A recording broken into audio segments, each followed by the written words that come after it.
Umakyat na sa 16 ang patay, bunsod ng pagbaha at pagguho ng lupa sa Davao Region.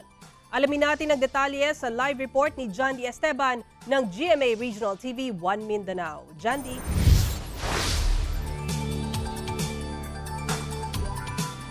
Sara, kabilang dyan ang 4 na magkaanak na natabunan ng gumuhong lupa sa Kapalong, Davao del Norte at ang isang lalaki matapos bumigay ang footbridge ng kaparehong bayan.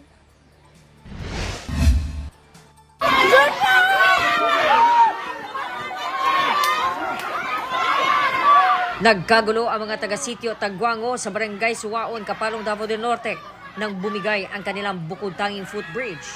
Konektado ito sa kabilang sitio papuntang poblasyon. Maraming tao daw sa tulay, kabilang ang ilang bata dahil nag-aabang ng mga naanod na niyog upang gawing kopra. Nagunsa mo dito? Kung ma'am ka nag-selfie-selfie yung may papabi ka wala. Oh. Pagtali ko na, dito nahulog na. Nahulog na. Unya ikaw na hulog yung kasapa. Unya imong gihimo. Nagkalangoy. Ako pa silang gibadlong ma'am, diring dapita.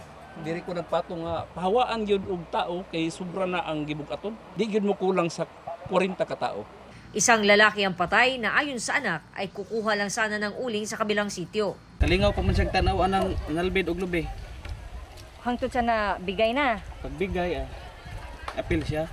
Magre-request naman ng pondo ang LGU sa national government para sa pagpapatayo ng tulay sa lugar dahil di na kaya ng kanilang pondo. And hopefully we can source out funds para ani unta nga dili na lang footbridge kun dili i-concrete bridge na gyud ang among matukod diri nya. Ang makaya lang gyud sa LGU is kanang mga footbridge lamang gyud nga sama ani. Sa Sitio Awo naman sa Barangay Gupitan, na-retrieve ang 4 na magkaanak na natabunan ng gumuhong lupa. Sa sinalantang lugar, balsa na ang gamit sa pagtawid ng mga residente at pamimigay ng tulong ng LGU. Kinailangan na gumamit ng balsa upang maitawid ang mga ayuda from the local government unit from here, Sitio Adilanto, patawid doon sa kabilang sitio na Sitio Tagwango. Dahil nga bumigay yung kanilang tulay. Doon sa kabila, yung mga apektadong residente nag-aabang na sa kanilang ayuda. Maging sa Tagum, Davao del Norte, gumamit na ng malalaking rescue vehicle ang provincial government sa paghahatid ng pagkain at tubig sa mga residenteng hindi makalis dahil sa taas ng tubig baha. Sa buong Davao Region, umakyat na sa 16 ang patay dahil sa baha at pagguho. Ayon sa NDRRMC, mahigit 100,000 pamilya naman ang apektado. Sukad ganinang buntag nga natay moabot siguro more or less 20,000 families ang atong natagaan sa tabang. Sa San Isidro, Davao Oriental, sabay-sabay na hinila ng kalalakihang ito ang isang troso, katuwang ang isang truck, habang gumagawa ng temporary hanging bridge na madadaanan ng mga residente matapos maputol ang Upper Dugmanon Bridge sa Barangay Dugmanon, bunsod ng rumaragas ang tubig sa ilog sa lugar. Halos 24,000 family food packs naman ang ipinamahagi ng DSWD Caraga.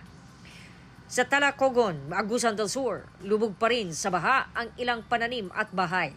Ang ilang residente nagtayo na lang ng tent sa gilid ng kalsada para hindi abutan ng baha.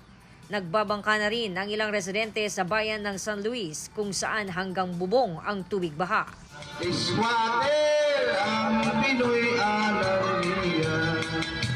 Hindi naman nalintana ng ilang residente sa Veruela, Agusan del Sur ang baha. Ang ilan, nagvideoke pa. Sa pinakahuling tala ng PDRRMO, Agusan del Sur, aabot na sa mahigit 50,000 na pamilya ang apektado, kung saan mahigit 5,000 ang nasa evacuation center.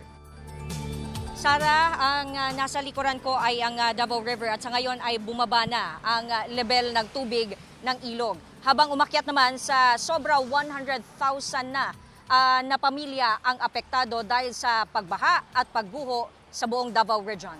Sara. Okay, maraming salamat John D. Esteban ng GMA Regional TV 1 Mindanao.